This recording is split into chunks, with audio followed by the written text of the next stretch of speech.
Boa noite a todos, sejam Boa noite. bem-vindos. Hoje a gente vai falar da Paraxá Itró, né? É isso, André? Isso, Paraxá Itró é o sogro de Moisés. Eu vou Sogro de fazer a Moisés. brachá, então. Posso fazer a brachá? Vou fazer a Por curtinha, tá? Se favor. tiver Bem-vindo, alguém. André. Obrigada por ter aceito o nosso convite. E a palavra Obrigado, é toda Manuha. sua. Baruch atah Adonai, Eloheinu melech haolam, asher kitshanu mitzvotav v'tzivanu, la'asok v'dibrei Torah. Amém. Amém. Amém. Alguém quer completar, fazer o resto da Tá tudo ótimo. brachá? Ok. Bom, Paraxá Itró. Paraxá Itró é o sogro de Moisés, né? Todos leram. Vou dar só assim uma primeira entrada aqui. Itró, sacerdote midiano, sogro de Moisés, ouviu tudo o que Deus fez para Moisés e para Israel, povo de Deus, como o Eterno havia tirado Israel do Egito. Então, o sogro Itró, nesse começo, ele se apresenta, ele traz a esposa Tsipora e os dois filhos, Gershom e Eliezer. Gershom, que tem um nome que quer dizer fui um estrangeiro em uma terra alheia, e Eliezer, que significa o Deus de meu pai foi meu socorro, libertando-me da espada do faraó. Ele traz a esposa e os dois filhos de volta. A princípio, eles estavam, eu diria assim, resguardados ou não durante a travessia. Isso não fica muito bem claro, tá? Mas o que eu quero dizer quando não fica muito bem claro é que eu acho que a precisão histórica nessa paraxá é o que menos importa. Aliás, precisão histórica, talvez, de toda a Torá é o que menos importa, pelo menos na minha visão, tá? Eu, na última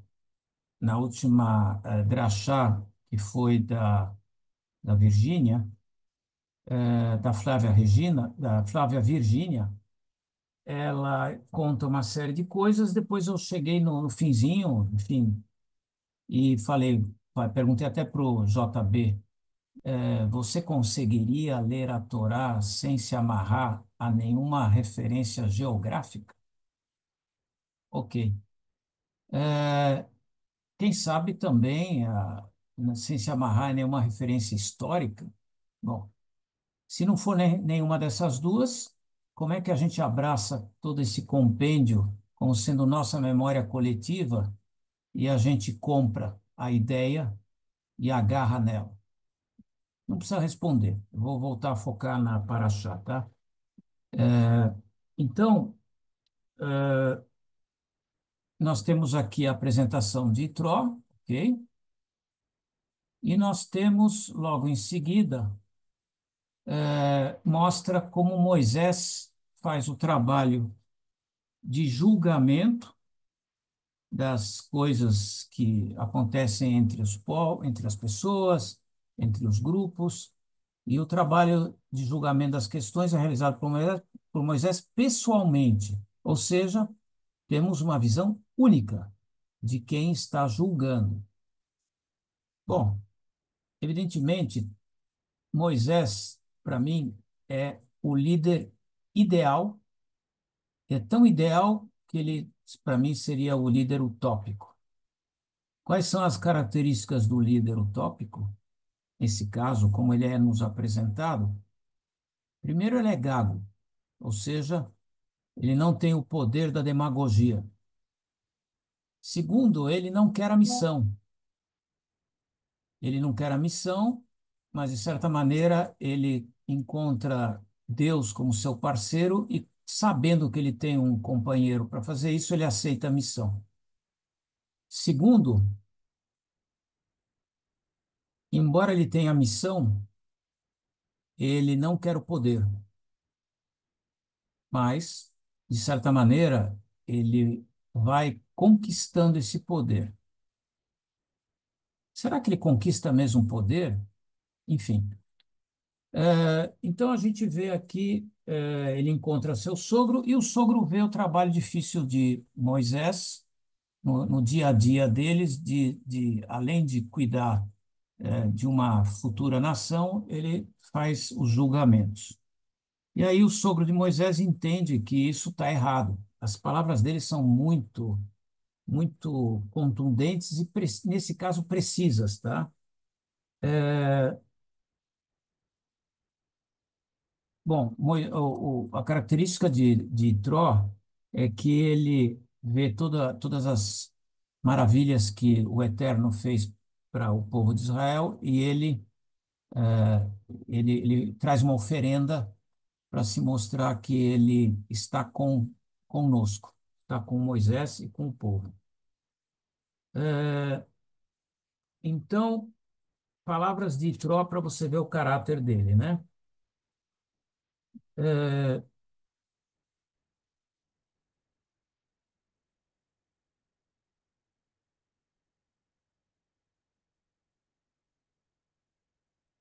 No dia seguinte, Moisés sentou-se como juiz entre o povo, enquanto o povo ficava de pé diante de Moisés da manhã até a tarde. Mas quando o sogro de Moisés viu o quanto ele tinha de fazer pelo povo, disse: O que é isso que você está fazendo com o povo? Por que você age sozinho, enquanto todo o povo fica de pé à sua frente de manhã até a tarde? Moisés respondeu ao seu sogro: É porque o povo vem a mim para consultar Deus.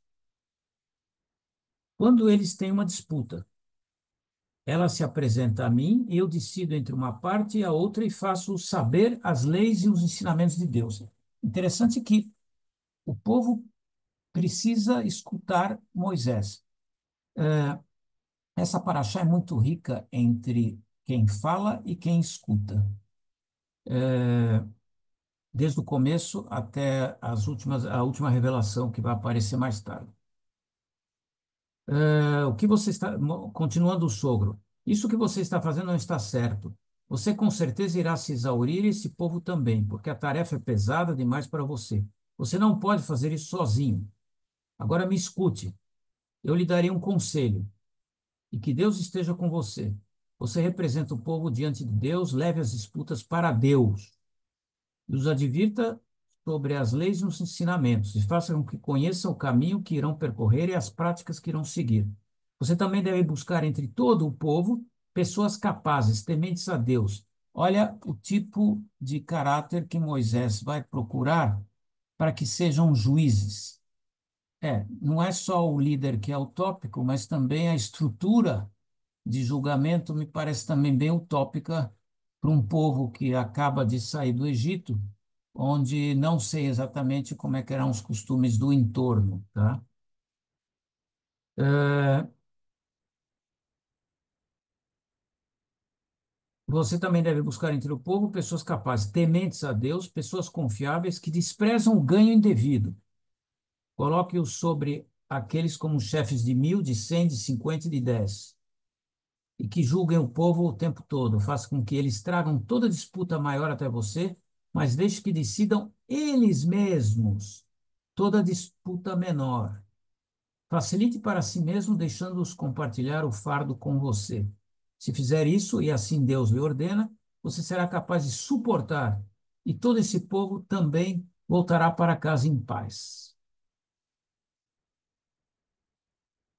É interessante é que a gente sabe que a gente vai receber no Monte Sinai daqui a pouco, não por escrito, mas verbalmente, nós vamos receber os 10 editos, tá? Não quero dizer mandamentos, mas editos. Vamos prosseguir aqui um pouco mais com a minha sequência. O conselho ou consultoria de Itró é para que Moisés delegue a responsabilidade de julgar. Aí aparecem os anciões. O caráter que deveriam ter os homens escolhidos de confiança. A divisão dos grupos por hierarquia de 10, de 100, de 50, de 1.000. Então, quando tudo está organizado, então está liberada a aparição de Deus e os pronunciamentos dos editos no Monte Sinai.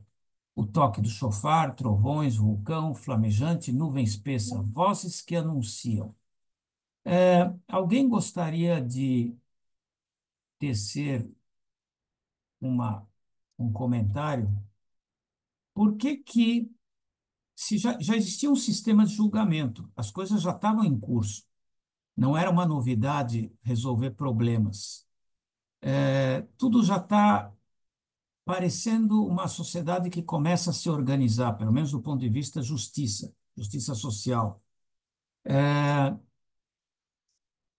só depois que Deus aparece para dar os 10 mandamentos. Então, o que estava sendo julgado até então? Suponho. Alguém gostaria de responder?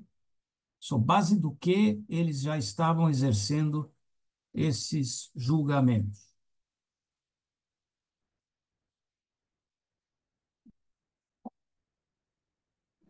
Bom, ninguém arrisca? Hein? Oi?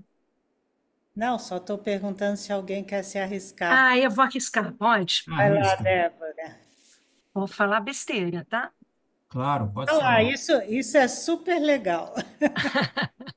Olha só, eu penso que é o seguinte: os 10, como é que você falou? Editos, né? Que eu entendo como 10 direcionamentos, Ah, são regras, são leis que Deus mandou para a gente, para o nosso bem.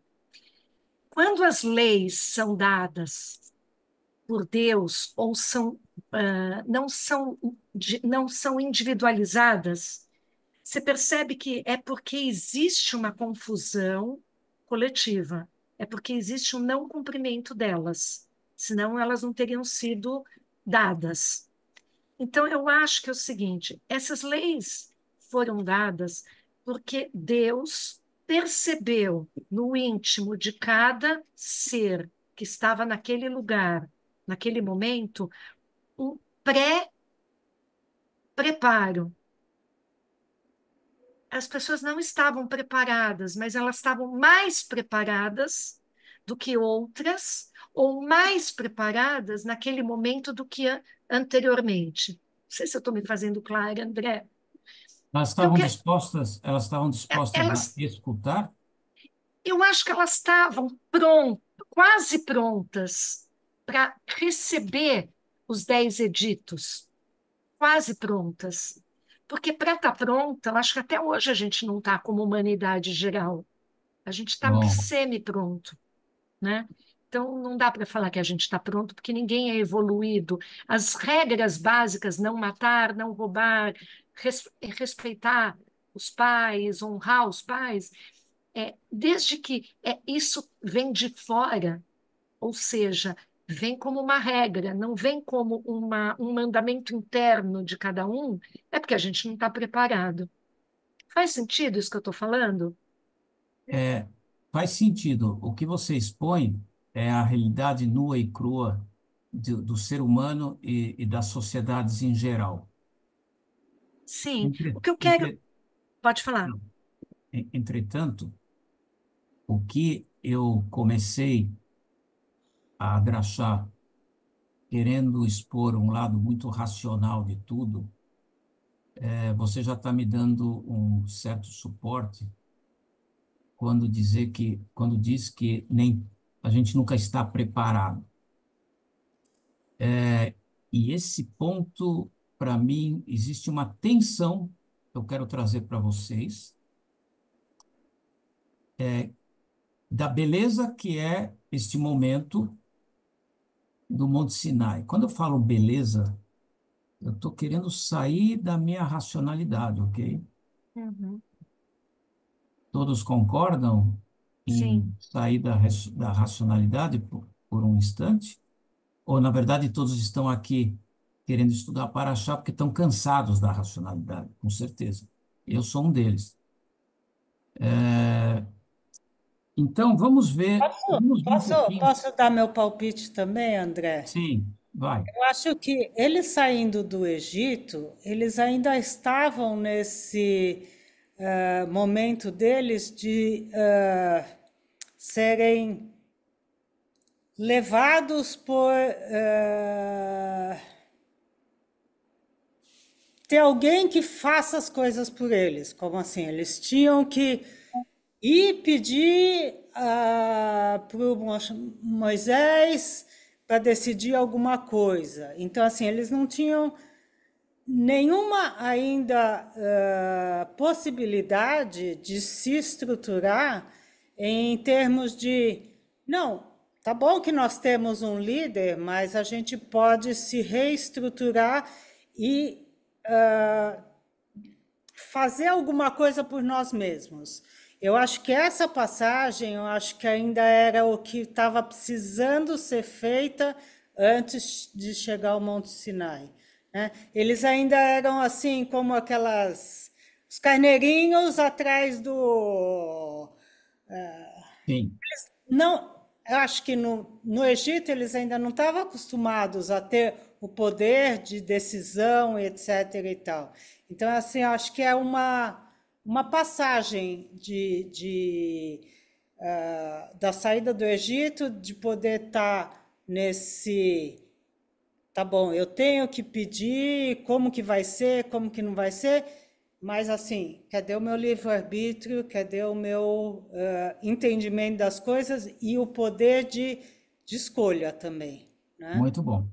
Acho que Tanto é, para reforçar o que você falou, um pouquinho antes, Deus vai previne Moisés, prevendo, ele antevê Moisés, ele conta para Moisés que ele vai descer do monte e ele vai fazer toda a comunicação.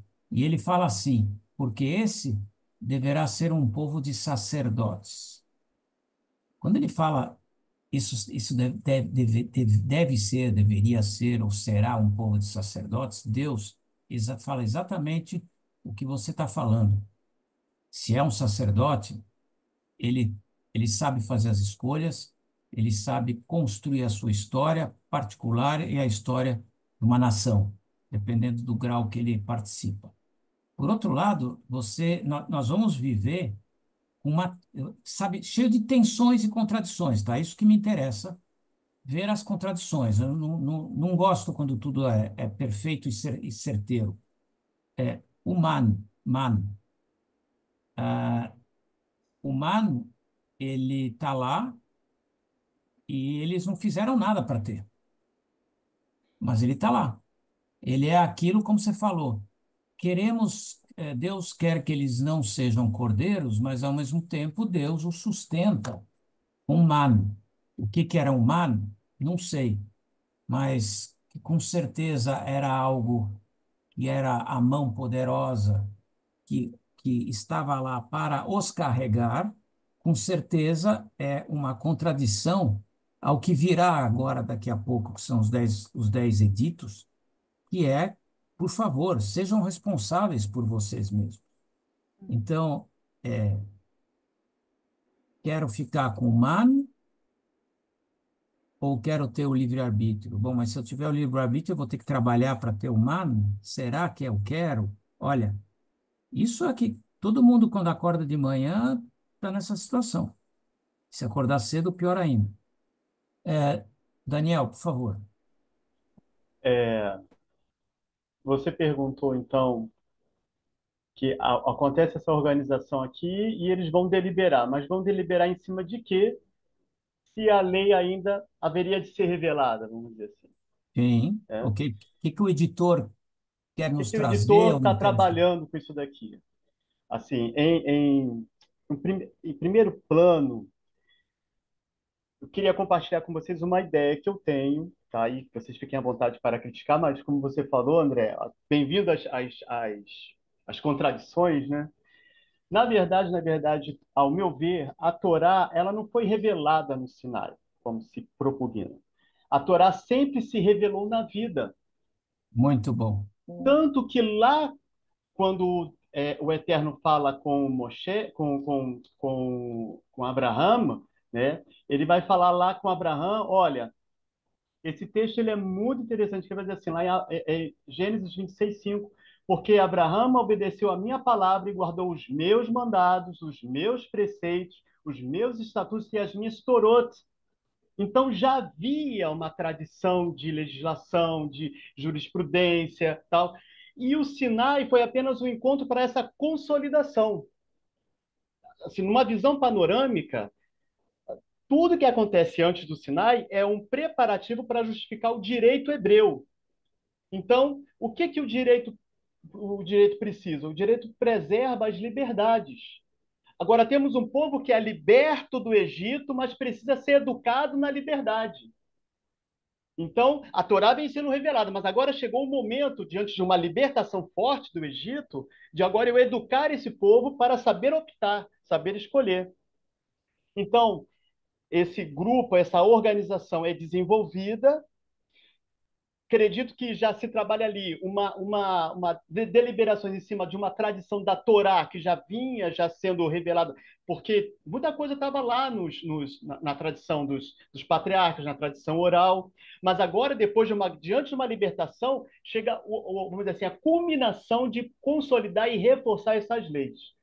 Por isso que alguns exegetas chegam até a dizer que a palavra Sinai, olha que interessante, tem até a ver com o nome da própria sarça, que é Sene, e essa assonância tem a ver com uma ideia de ênfase, de realce. Então, o que tem no Sinai não é uma revelação original de uma coisa que nunca se ouviu falar antes, não. É apenas a consolidação de algo que vinha se desdobrando pelos séculos, e ali chegou um momento culminante de ser consolidado mediante uma libertação que foi ocorrida. Mas a liberdade sem educação vira libertinagem.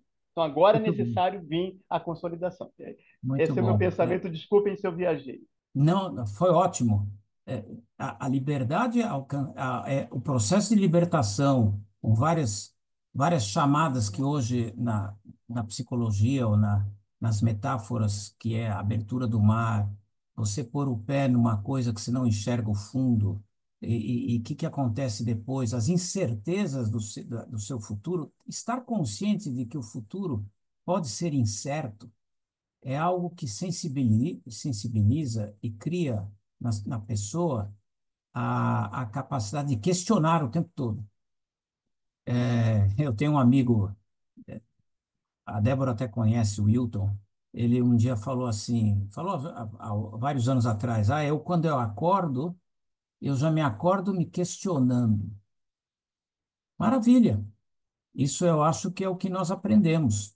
Porque acordar tendo certeza e nunca se você se questiona, você adquire uma humildade positiva, que clareia a sua mente, não que te oprime, que clareia, porque você vai atrás da pesquisa ou da ciência, né? E isso que você falou, Daniel, a construção dessa ética já vem desde Abrão, como você falou. Aliás, a ética já vem desde Noé, né? Com a história de que o mundo vai ser destruído porque está corrupto, né?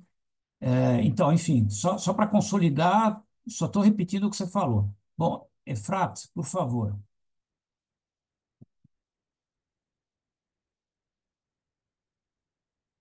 Mas boa noite, Erev Tov, obrigada por esta aula, Todarabá. Em relação à sua pergunta sobre que leis nós estaríamos obedecendo e Moisés seria o juiz que regularia essa lei depois da travessia do Mar Vermelho, eu penso que as leis seriam as de Binei Noa, porque antes de Noé, a humanidade, né? Não nós. A humanidade era Binei Enosh. Depois veio o dilúvio, Noé era um justo, Deus encontrou este justo na face da terra e salvou a Noé e seus descendentes e os 3 filhos que se espalharam pelo mundo, né? E os animais. É, e penso que seria as leis de Bnei Noa, de Noé, as leis de Noé, que era considerado um justo. Era sobre essas leis que o povo hebreu, no caso, né, Sim. eles estavam sendo julgados, porque quando José estava no Egito e ele teve um encontro com os irmãos dele, e o pai dele, Jacó, foi morar no Egito. Então, o faraó teve a fome e tal, Faraó disse que toda a casa de Jacó podia ir morar no Egito e disse para José escolher um lugar para sua família ficar, já que ele era o homem mais importante do Egito. E ele escolheu um canto lá no fundo, para que os hebreus crescessem, se multiplicassem, sem muito contato com os egípcios e também sem que os egípcios vissem que nosso povo não se misturava com os egípcios, até mesmo quando o faraó pediu para José designar alguns dos seus irmãos para lutar, para servir ao exército do faraó, ele chamou uns três bem fraquinhos, isso é um midrash, né? Ele chamou Sim. uns três bem fraquinhos, e quando o faraó viu, disse assim, não, mas esse povo é um povo muito fraquinho, não precisa não, deixa eles lá mesmo plantando na agricultura e tomando conta de umas vaquinhas. Então, para mim, os hebreus, nosso povo, nós que estávamos lá no Egito, já entre nós, já seguimos as leis de Ibn Noah. É a minha opinião. Muito bom, muito bom. Oi, É, boa noite. Rafaela, fala.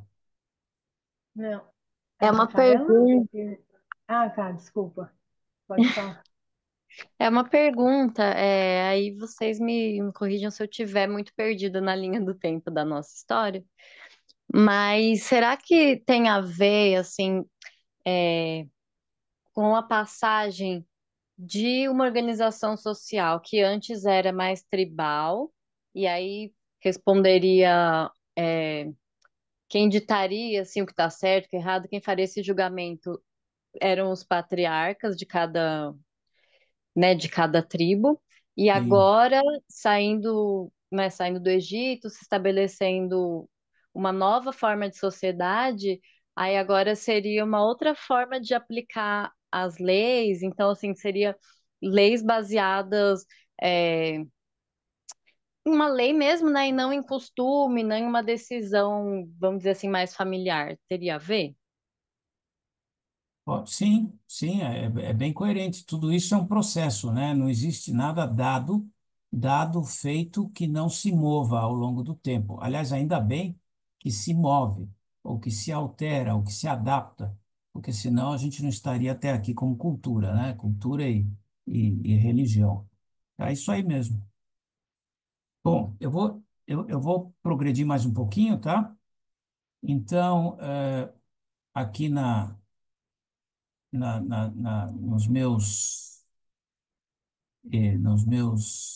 minhas etapas, né? Então, tem várias paraxós.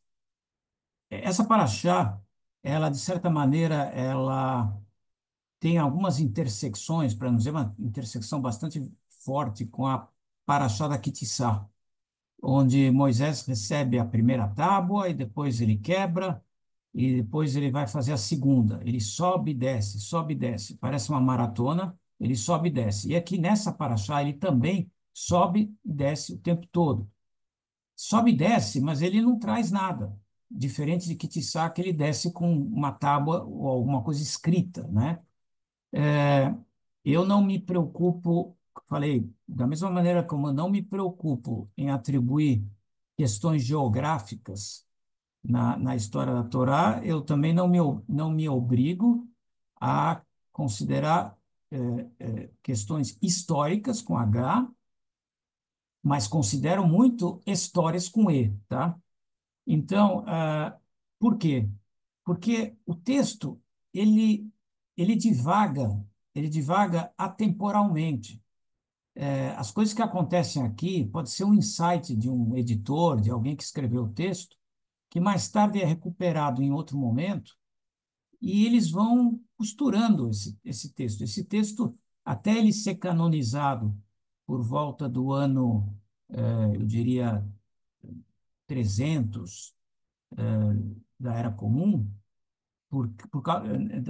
eu diria assim, desculpa, ele foi até canonizado um pouco antes, na época, acho que dos gregos. Se alguém souber direito, me corrija aqui, por favor. Porque na época da Grécia, pelo racionalismo grego, nós somos muito seduzidos a nos assimilar na cultura grega, porque entre a nossa escolha por um Deus incognoscível, que não tem forma, não tem nome, não tem nome, olha, na sarça ardente não tem nome. Depois foram atribuídos nomes. Ele chama o ser humano a participar da história dele e ser chamado a ser responsável por isso. O ser humano judeu, como tem um Deus que não tem forma, não tem nome, serei o que serei, ele é obrigado o tempo todo a se reinventar, ou a tentar encontrar que conversa ele vai ter com Deus. E essa história do que conversa ele vai ter com Deus é que faz com que o ser humano, na cultura judaica, ele está sempre dialogando. Isso é muito importante. E justamente os gregos iniciam isso com Sócrates e todos esses sábios, essas rodas de estudos, rodas de conversa, onde eles questionam muito. E nesse momento, os sábios, percebendo que a cultura grega era extremamente sedutora para o raciocínio judaico, eles resolvem fechar o texto. Até lá, esse texto foi muito mexido e a poesia foi muito remanobrada e refeita de maneira a criar, a não ter uma certa linearidade, porque alguém enxerta isso, enxerta aquilo. E isso é a beleza da Torá, porque nisso gera as contradições, porque o ser humano não é um ser que deve ser linear. Se ele é linear, é porque ele está escravizado, tá? Então, acho isso importante a gente notar a dinâmica torática, né, do que a gente faz aqui toda quarta-feira, né? Então, aqui, ó, voltando um pouco lá, os anciões ali no meu, no, na, no meus, no me- na minha guia lá, os anciões ou juízes respondem para Deus, ouviremos e faremos o que você manda, né? Depois, finalmente, aí eu questiono um pouquinho, eu questiono, não vocês, mas eu questiono, vou fazer uma perguntinha tricky, meio armadilha. Alguém conhece a crítica ou o raciocínio marxista da história? Ok. Se eu Sim, desagradei alguns aqui porque eu falei de Marx, não se preocupa, ele ainda é um filósofo antes de ser usado como algo que depois deu alguma coisa não muito certa, tá? Bom, ok. Então é o seguinte, e finalmente, a forças das massas, entre parênteses, psicologia ou estudo do que as massas ouvem e querem ouvir, por favor, não queremos que Deus fale diretamente conosco. Por favor, Moisés, fale entre Deus e o povo. Que líder é esse? O mais humilde de todos. A primícia, quando vai se dar os 10 mandamentos, é que todos iam receber isso diretamente da voz de Deus. Isso entra um pouquinho no que a Carol falou, de você encontrar as respostas dentro de você mesmo e dentro do diálogo que você pode ter com o teu semelhante.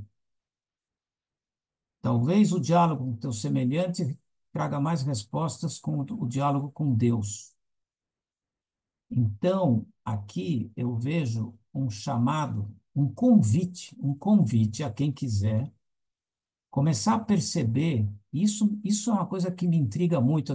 Conversei às vezes com o Rabino Michel Schlesinger, depois com outras pessoas, sobre uma ideia de que Moisés, o grande revolucionário, e conhecia o que é a ser a escravidão, não só física, mas a escravidão mental, o controle das mentes através da religião, através da mística e do mítico, e principalmente das histórias, tá? As histórias são extremamente importantes para a consolidação de uma cultura.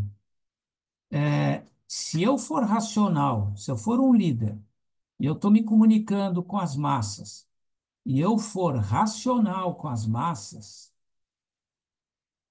não votem em mim, ok? Porque não vai funcionar. Então, aqui, por que que o povo fala, não, por favor, prefiro escutar de Moisés do que escutar diretamente de Deus? O que esse povo tanto teme com essa questão? Escutar diretamente Deus. É que eu quero pular daqui a pouco para os 3 primeiros mandamentos, tá? Ou editos. Eu só vou pular aqui para a última 11, que é mais ou menos a pergunta fatal. Eu vou abrir aqui para escutar vocês. O mistério, a mágica, o poder e o medo, a reverência ao incognoscível. Para o povo, é a única maneira de mantê-lo unido. Por esses próximos 40 anos, Moisés, o revolucionário, onde acreditava que seria um povo de sacerdotes, sucumbe à necessidade de uma experiência mística e mítica para manter um povo coeso. Isso vai funcionar sempre? Eu quero agora ler os 3 primeiros editos, perguntar e sentir de vocês se esses editos dão uma pista de que talvez Moisés quisesse que o povo não fosse tão tomado, porque Marx diria, o ópio do povo.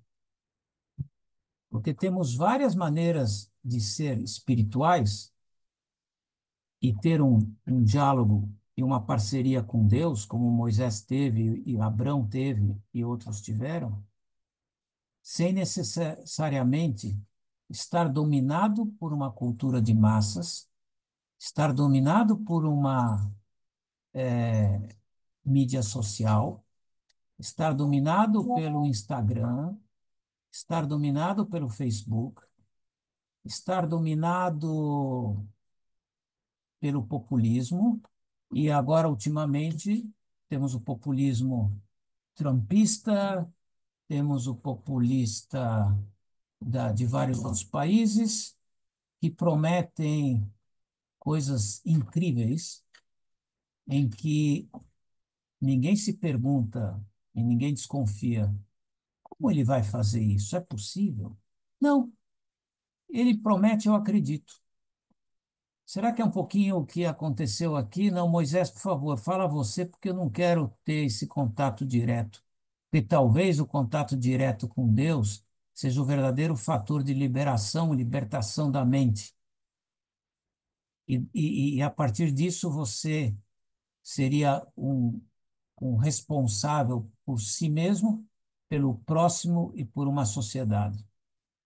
Vou só ler aqui o primeiro, o segundo mandamento, para a gente ver se o mandamento é tão simples assim, tá? Eu estou lendo aqui o primeiro, vamos ver.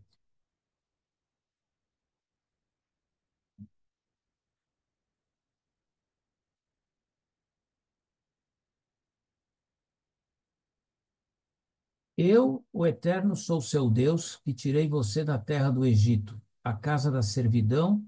Não tenho outros deuses, não tenha outros deuses além de mim. Tirando a ideia geográfica de que existia um Egito, e tirei você do Egito, Alguém gostaria de refrasear qual é esse convite do primeiro mandamento? Quem quer? Eu tirei você da opressão, do fechamento, do Mitzrayim, da opressão entre dois, para você pensar de forma ampla, liberta. Pensar de forma ampla. É isso que você falou. A palavra pensar. Muito bom. Eu faria a frase da seguinte maneira: Eu sou o eterno seu Deus e te convido a pensar. Segundo, esse aqui é mais um pouquinho mais, talvez, palpável, vai. Não faça para si uma imagem esculpida, nem nada semelhante àquilo que há nos céus acima ou na terra embaixo, ou nas águas abaixo da terra. Será que não faça para si uma imagem da sua própria fantasia? Bom, não se curve para elas nem as sirva, pois eu, o eterno seu Deus, sou um Deus passional. Então, na verdade, para você conseguir se desligar de tudo isso, não é sendo só racional. Você não revoluciona com textos elaborados, mas você revoluciona com coração. Ou se autorrevoluciona porque você passa a se amar. E quando você ama o outro, você é passional. E para você mover e, e destruir os teus próprios dogmas, só uma paixão faz traz uma, eu diria assim, um salto para o seu crescimento.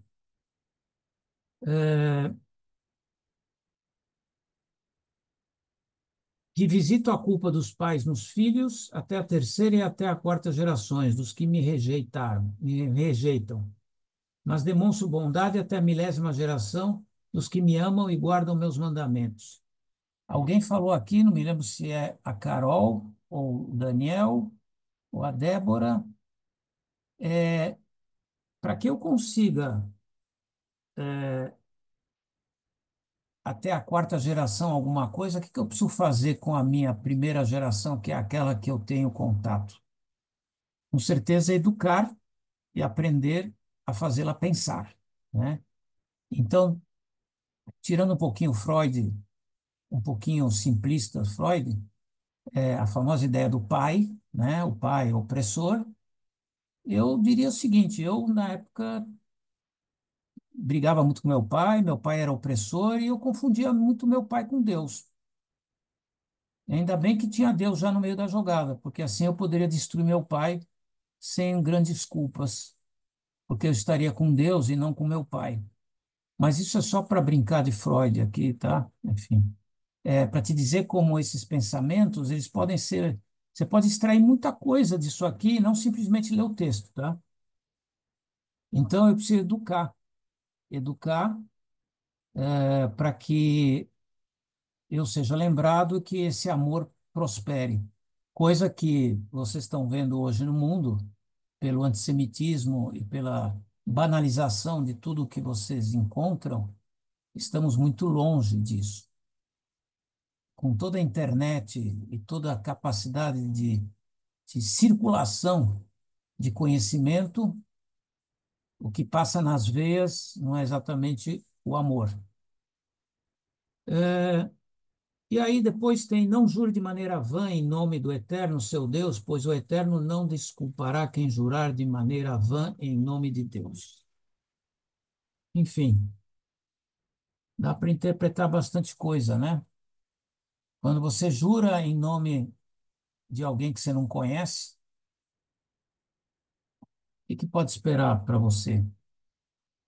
Você está jurando algo que você é capaz de fazer ou você só está ganhando tempo? Tudo isso é humano, tudo isso é humano. Mas a gente precisa estar consciente do que a gente é. Bom, basicamente, eu, eu quero assim me despedir, não, abrir mais aí a conversa com vocês, tentando entender, voltar um pouquinho sobre a ideia de Moisés revolucionário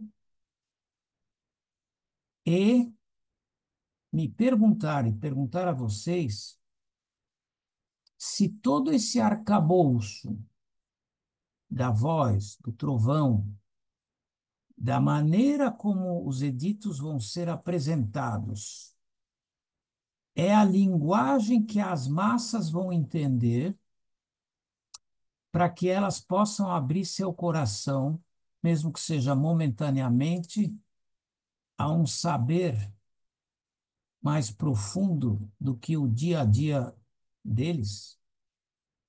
É isso. É importante recriar sempre a capacidade de sonhar dessas massas sem criar histeria coletiva, que hoje é o top, está em voga. Olha como é difícil ser líder, e um verdadeiro líder que não quer ser líder. Estamos muito utopicamente lendo esse texto para a gente poder se perguntar o que nós estamos assistindo e ficar sempre acordados para o que nós vemos ao nosso redor. Esse é o exercício, esse é o processo que eu enxergo aqui, desde a organização dos juízes, onde não existe uma opinião única, mas sim um conselho que julga uma pessoa, muito melhor do que um, porque quando alguém falha ou alguém comete algo, eu diria, repreensível, a gente sempre tem que estudar as causas que levaram essa pessoa a isso. Meu pai tinha uma frase muito importante, porque meu pai tinha um raciocínio marxista, né? Ele me falava assim, vou dar o caso de uma obra. Tinha um cara que roubou 2 sacos de cimento. Ou vocês podem assistir isso também naquele filme ou no livro dos Miseráveis, que o sujeito é pego porque roubou uma maçã na feira, então ele vai para a cadeia. Então, o cara que roubou 2 sacos de cimento. Meu pai tinha uma palavra em francês que era para eu entender o que o outro fez. Ele falava assim, c'est de bonne guerre. Carol entendeu, né? Quer dizer, é de boa guerra. Pode ser uma guerra justa, porque talvez você foi injusto, a sociedade foi injusta antes. Isso é a maneira de você entender um caso. Se você é juiz e consegue julgar uma pessoa, ou você tem um grupo de juízes, e um fala, não, ele é culpado, e o outro vem e fala, não, mas o que o levou a fazer isso? Nós fomos responsáveis por ele, por isso? Você cria uma dimensão de responsabilidade social muito maior do que só um julgando. Olha a profundidade do sogro de Moisés, que foi integrado à sociedade normalmente.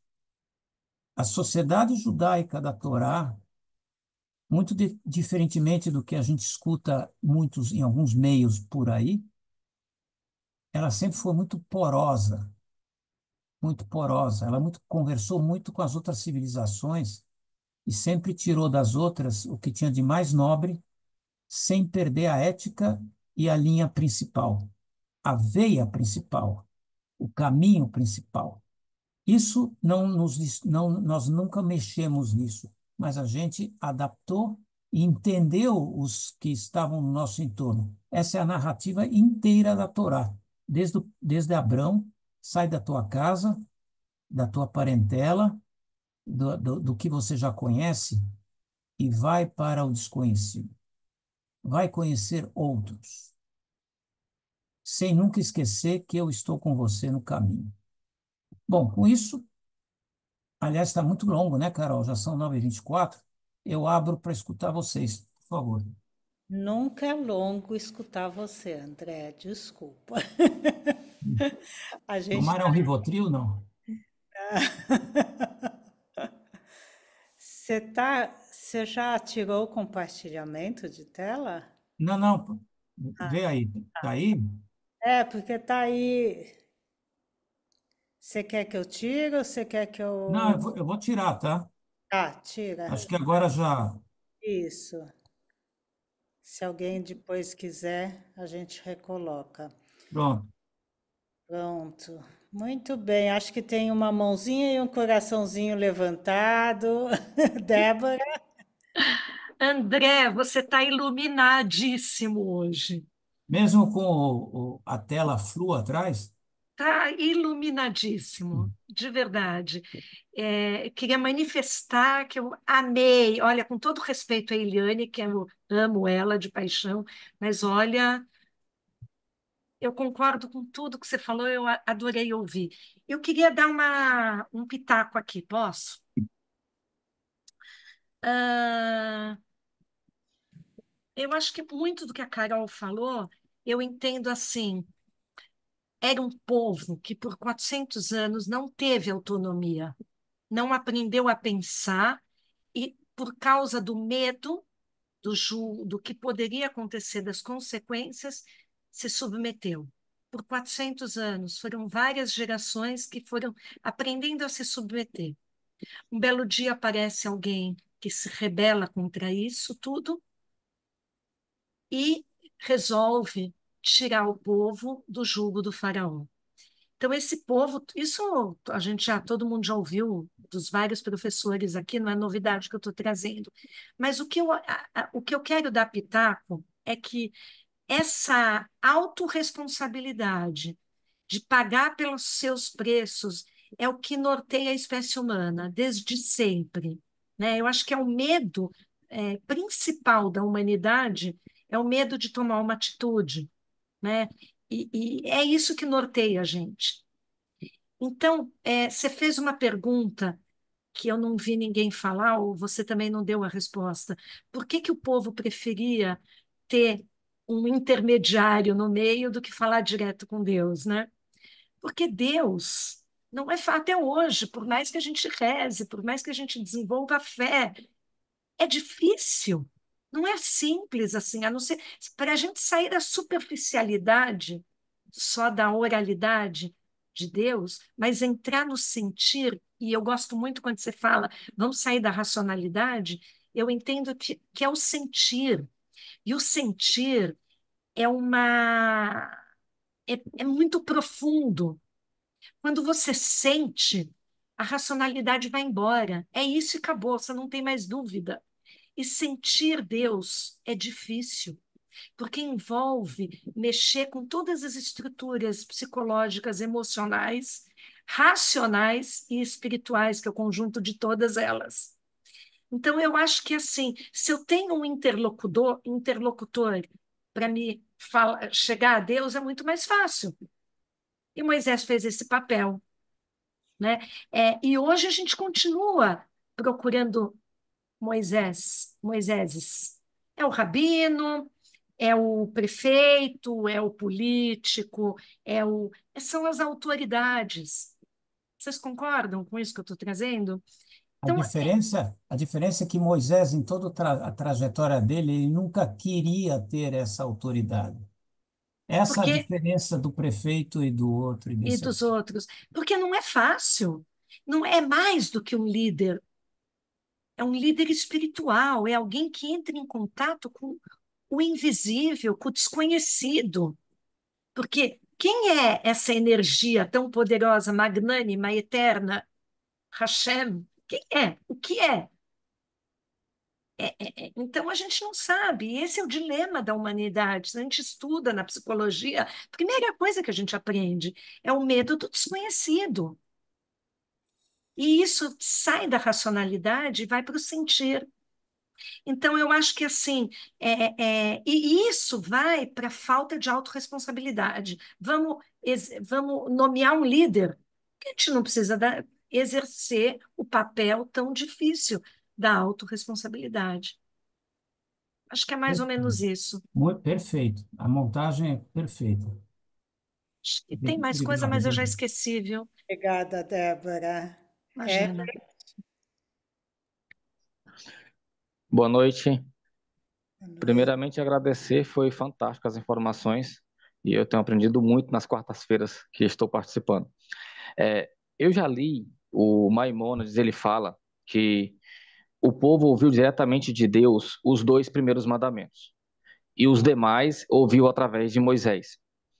Aí, o meu questionamento seria, pela ordem que os ditos são dados, do primeiro ao 10º, e somente os dois o povo ouviu diretamente do Eterno, teriam alguma importância maior para o povo naquele momento ouvir de Deus esses dois primeiros ditos? É, eu diria o seguinte. Bom, na verdade, você quase que responde, você perguntou já respondendo. Os primeiros dois ditos, os primeiros dois ditos é o que um pouco a Débora falou. É, é alguém, é como se você estivesse no seu espelho. Você não está transferindo. Em psicologia também tem o grande exercício da transferência. A transferência é totalmente normal do ser humano. Em Bereshit, quem é que transfere? Por que que você comeu da árvore do conhecimento? Por que você quis se tornar um ser que busca o conhecimento? Ah, é minha mulher. Claro, a sexualidade, antes de tudo, é o que te impele a procurar o conhecimento e a independência. Mas aí, além da sexualidade, você tem a serpente. Mas para ter sexualidade, você precisa ser mordido num calcanhar e dar um pulo, porque senão você não vai liberar a sua sexualidade. A sexualidade não é sexo, é uma coisa muito maior que tem a ver com todo o ímpeto humano, desde a descoberta da América, como a descoberta da vacina e a descoberta de um monte de outras coisas, tá? Tem muita sexualidade atrás disso, no bom sentido. Então, esses dois primeiros editos é uma grande forma de educar individualmente cada um, porque os dois editos são falados para para quem está escutando, não para 32 mil pessoas escutando. Está falando para cada um. Agora, os outros que vêm depois, o terceiro também tem um pouquinho dessa história do caráter humano, de querer prometer o que não dá para prometer, que é a história de jurar em nome de Deus, né? Criar uma certeza quando, na verdade, estamos cercados de incertezas. Criar uma certeza para alguém, você está, talvez, momentaneamente, para uma criança, talvez seja importante você criar uma certeza. Mas para um adulto, criar uma certeza é o que você escuta dos políticos toda vez, tá? Alguns não dá certo, não são todos que são lastimáveis, né? Não podemos pensar dessa maneira. Existem políticos que de fato não prometeram em vão nada e nem usaram o nome de outro para se enaltecer. Foram políticos sérios. Isso existiu bastante também. Eu acho, não sei, Ione, se eu conseguir te responder, os dois primeiros falam para cada um individualmente. Não adianta dizer, ah, não, fala com o cara aqui do meu lado, não é comigo. Não, é com você sim. Será que é isso que você perguntou? Eu compreendi pelo que você trouxe agora, é como se cada um entendesse como você colocou. Eu tô falando para você, eu sou o teu Deus, você não tem outro, mesmo tendo visto milhões lá no Egito, isso você está ouvindo de mim mesmo. Então a responsabilidade de manter isso é sua comigo. Isso. Falou a palavra-chave, responsabilidade. É intransferível. Obrigado, entendi. Pois não, Efrato?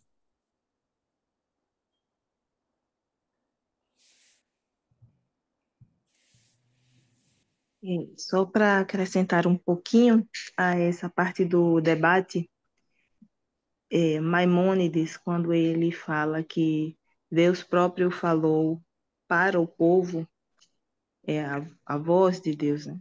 Os dois primeiros mandamentos, porque os dois primeiros mandamentos têm uma relação entre o povo e Deus, se referem a Ele, como Ele quer ser tratado e, e louvado, né? Então, e o próprio povo tinha que escutar dele. Bom, é isso. Também, também. Ok. Mais alguém gostaria de falar alguma coisa?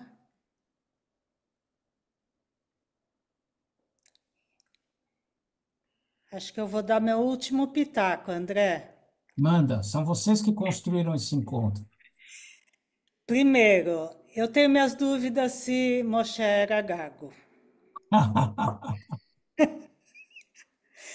Porque assim, ele começa nessa não querer falar, não querer se meter, não querer tomar posição, e no final, no quinto livro, você só vê ele falando, tatati, tatatá, tatatá, tatatá. Então, Discurso. ele Os três, falou 40, três, ele levou 40 anos para abrir a boca. Tenho minhas dúvidas, os mas aí. três discursos de Moisés. Boa, boa, boa. Então, e aí eu me pergunto assim, o povo não quer falar, isso eu vou deixar a pergunta assim no ar, o povo não quer falar diretamente com Deus, e aí se refere ao que a Débora estava falando, porque morre de medo, ou eles ainda estão nessa fase de, se eu falar diretamente com Deus, eu vou ser um sacerdote, eu tenho que me posicionar, e se eu fizer uma besteira, Deus vai me castigar. E então, assim, se eu tiver um intermediário, a culpa é do outro. Também, também, Então, assim, eu só deixo isso assim no ar para a gente ficar pensando um pouquinho sobre isso. também, Carol. Também. Agora eu Eu, preciso que- fazer. eu queria dizer só uma coisinha. A Paraxá é Itró, né? Itró em português é Jetro, né? Então, Itró, ele era o sogro de Moisés. E por que a figura dele é tão importante? Porque ele ajudou Moisés a administrar o povo. Ele era um grande administrador. Inclusive, eu tenho um livro que fala sobre como administrar uma empresa baseado na Paraxá Itró, e como Jetro e como Itró, ele ele ajudou Moisés a pensar naquele momento das nossas vidas de uma maneira de gestão de pessoas, né? Gestão, digamos assim, da, de como andar, de onde parar, onde fazer isso, onde fazer aquilo, como fazer, mantimentos, tudo foi Itró. Ele é uma figura super importante. Ele era o pai de Tsipora. Tsipora é a esposa de Moisés, né? E ele foi uma figura muito, muito importante. E veja que ele se juntou depois que nós saímos do Egito, atravessamos o Mar Vermelho. Aí ele se junta. Ele se junta depois. Ele não atravessa conosco, mas ele deu toda a base da administração para Moisés se tornar um grande administrador. Foi Itró. É assim que falam os nossos sábios, Eu queria nossos aproveitar, rabanim. Efrata, eu quero aproveitar, alavancar com talvez a última frase, o último insight de tudo isso. Vocês percebem que a mão, a mão de Deus, ou Deus como a águia, ele se manifesta para dar a costura final, porque o povo fez a primeira parte prática até onde eles podiam fazer, e depois o dado final, quem joga é Deus. Isso é muito importante, porque tem muita gente que não sai da cadeira esperando que a mágica vai vir de Deus, porque eu passei o dia inteiro rezando. bem diferente de que eu passei um bom tempo me organizando, como a Efrato falou, né? Me organizando graças a alguém que vem de fora, tá vendo? Eu escuto o de fora, eu aprendo com o de fora, eu aprendo com o estrangeiro. Isso vai ser repetido várias vezes na Torá. O estrangeiro, tanto o estrangeiro de fora que vem trazer alguma coisa, escute o estrangeiro, como estrangeiro de você mesmo, que está dentro de você. O exercício de entender o estranho é o que mais Deus quer. Tanto é que a revelação dele para Moisés é: qual é teu nome? Não tenho nome. Serei o que serei. Serei o estrangeiro de sempre. Como o Efrato falou, faça a tua parte até onde for possível fazer, e depois, onde você não tem mais o poder sobre isso, as coisas acabam acontecendo de alguma maneira ou de outra. Obrigada, E eu acho também assim que Moisés ele já conhecia Itró. Moshe Rabbeinu já conhecia Itró, seu sogro, porque quando Moshe Rabbeinu matou o soldado do faraó que estava castigando um hebreu, ele fugiu. Aí ele fugiu, teve a história da sarça ardente, depois ele fugiu, andou e casou com Tsipora. E Tsipora é filha de Itró, então ele já conhecia Itró. Então, eles, Sim, na minha opinião, Itró também já tinha uma intimidade com Moshe Rabbeinu, né? claro. E, e, e também, se nós pensarmos nessa história do estrangeiro, naquele que não é um de nós, também durante o Holocausto, Hasve Halila, de Deus nos livre, nunca mais, é, também nós temos o caso de muitas pessoas que eram goim, e que ajudaram os judeus, salvaram os judeus, são justos entre as nações. Tanto é que Sim, Baruch Hashem, em Jerusalém, no Yad Vashem, no Museu Yad Vashem, tem um lugar onde nós homenageamos os justos entre as nações, não é?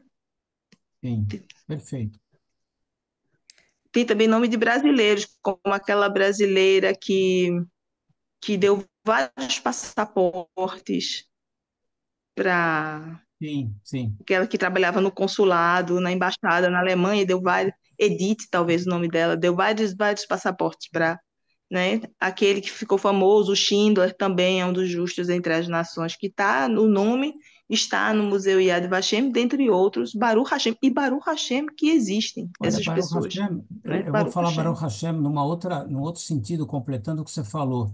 A minha mãe, falecida mãe, há uns 2 meses e pouco, é, ela entrevistou muitas pessoas pelo trabalho lá no Arquivo Histórico e que agora está no Museu Judaico. E ela nunca vou esquecer uma senhora que ela entrevistou, que estava já no Brasil, né, originária da Alemanha. Ela falou assim: graças a Deus que eu pude comprar e pude corromper alguém na embaixada brasileira na Alemanha que me conseguiu um passaporte, senão eu nunca teria chegado aqui. Carol, a palavra seria: eu dei um bakshish, né? Então, você vê essa história, quer dizer, abençoados são aqueles que também pela corrupção que aconteceu, salvaram um monte de gente. Porque tinha gente que era incorruptível, e é por isso que tanta gente morreu, porque eram incorruptíveis, ou sem coração. Enfim, quando o mundo todo está contra você, e você encontra um corrupto, que bom. Obrigada, André. Obrigada a todos pela participação. Agora eu vou fazer o papel do Davi, que não está aqui, ele está congelando lá na Noruega. Sábado de manhã, 9h30, a gente se encontra lá na nossa sinagoga. Quem não puder estar presencial, pode entrar na sinagoga na nuvem. Segunda-feira, continuamos com o nosso curso de judaísmo. quarta estaremos de volta com mais um estudo da Paraxá, que eu não sei quem vai dar, porque a Thaís ficou sem luz. A Thaís que tinha que abrir a sala hoje, André, e ela ficou sem luz, sem nada. Aí ela falou, socorro! E ela que coordena tudo isso, né? E eu vou dar um pequeno spoiler para quem mora em São Paulo. Dia 27, nós vamos ter uma apresentação do filme Terras Prometidas junto. A gente está se juntando com a Betel, com a Bnei Brit e com a IB, e nós vamos fazer uma apresentação desse filme, desse documentário. Vai ser dia 27, ainda não sei o horário, vai ser na Betel. E quem estiver em São Paulo vai receber todas as informações. Quem não tiver, venha, porque é super legal. Depois da apresentação do filme, a gente vai ter uma discussão com a historiadora Lúcia Sherman e o jornalista Sérgio Lerer, que fez toda a comunicação do filme. Então, acho que vai ser super legal, tá bom? E espero vê-los no sábado, às 9h30, na nossa sinagoga. Renata já está assim, ó. Renata não perde. Muito obrigada a todos, boa noite, boa semana. Boa noite. Boa noite. Boa noite, Toda obrigada, Boa André. Arabá, noite. Shalom, obrigado, shalom. André. Foi Toda maravilhoso. Boa semana, boa noite, Toda muito obrigado. Maravilhoso, Laila Tov. Muito obrigada.